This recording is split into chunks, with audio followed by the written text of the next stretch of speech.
아침 말씀. 오늘 본문 말씀은 사무엘하 21장 1절에서 14절입니다.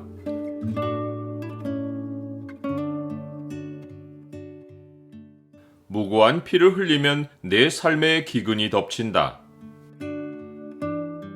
오늘 본문을 죄의 창으로 보면 무고한 피를 흘린 죄가 어떤 결과를 가져오는지가 보입니다. 죄의 창을 보여주는 구절은 21장 1절입니다. 다윗의 시대에 해를 거듭하여 3년 기근이 있으므로 다윗이 여호와 앞에 간구하매 여호와께서 이르시되 이는 사울과 피를 흘린 그의 집으로 말미암음이니 그가 기브온 사람을 죽였음이니라 하시니라. 지금까지 사무엘서는 연대순으로 사건을 이어왔는데 21장부터 마지막 4장은 6개의 사건을 기록하며 연대순이 아닙니다. 이 기록은 지금껏 연대순으로 이어온 사건들에서 다루지 못한 다윗 시대의 특정 사건들과 다윗의 시편을 모아놓은 것입니다. 사무엘서를 잇는 열왕기서는 연대순에 따라 사무엘하 20장의 사건을 이어갑니다. 6개 사건 가운데 첫 번째 사건이 다윗의 시대에 해를 거듭하여 3년간 있었던 기근입니다. 다윗은 여호와 앞에 간구하고 하나님은 이유를 말씀해 주십니다. 그것은 사울과 그의 집이 흘린 기브온 사람들의 피 때문입니다. 기브온 사람은 이스라엘 족속이 아니고 아모리 사람 중에서 남은 자입니다. 이들은 여호수아 시대에 먼 나라에서 온 것처럼 가장하여 이스라엘과 화친의 조약을 맺었습니다. 즉 그들은 여호수아와 이스라엘 백성을 두려워하여 멸망을 피하려고 그들을 속이고 조약을 맺었고 하나님의 집 곧 여호와의 제단을 위해 나무를 패며 물을 깃는 자가 되었습니다. 그러하기에 이들은 레위 지파 외에 하나님이 직접 관계하시는 이방인들이라고 할 수 있습니다. 그런데 사울은 기브온 사람들을 학살했습니다.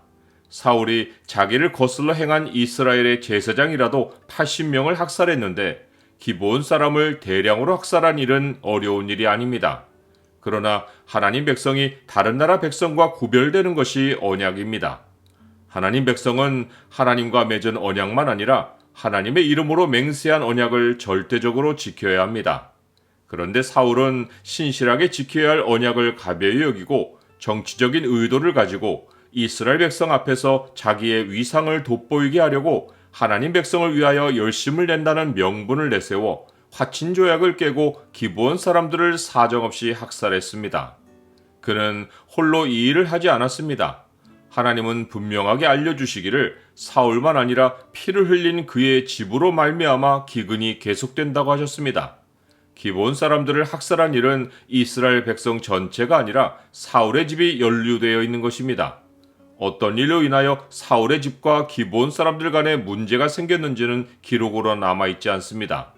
다만 분명한 것은 사울이 자기 집의 아들들을 앞장 세우고 직접 기브온 사람들을 찾아가서 칼을 휘둘러 학살을 자행한 것입니다.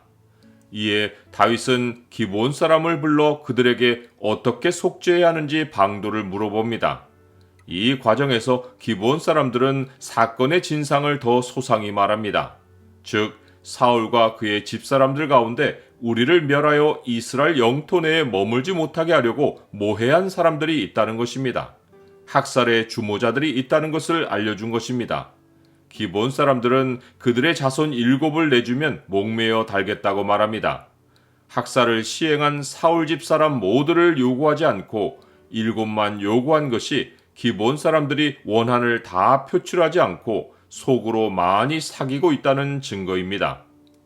다윗은 요나단과 맹세로 언약한 것이 있어 요나단의 아들 무비보셋은 아끼고 사울의 첩인 리스바에게서 난 자 2과 사울의 딸 메랍에게서 난 5 아들을 붙잡아 기브온 사람의 손에 넘깁니다.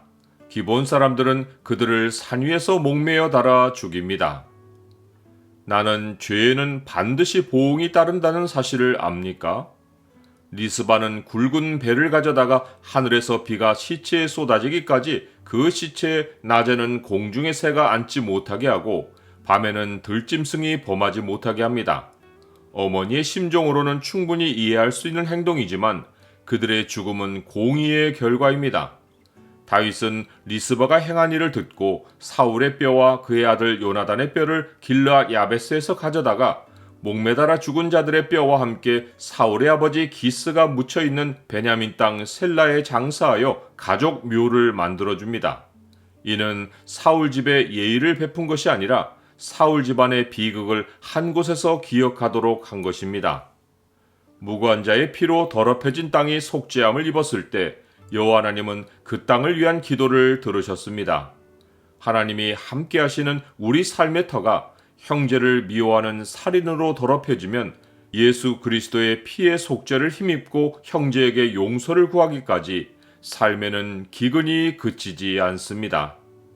너희는 너희가 거주하는 땅을 더럽히지 말라.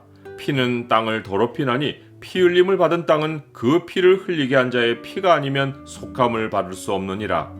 너희는 너희가 거주하는 땅, 곧 내가 거주하는 땅을 더럽히지 말라. 나 여호와는 이스라엘 자손 중에 있음이니라.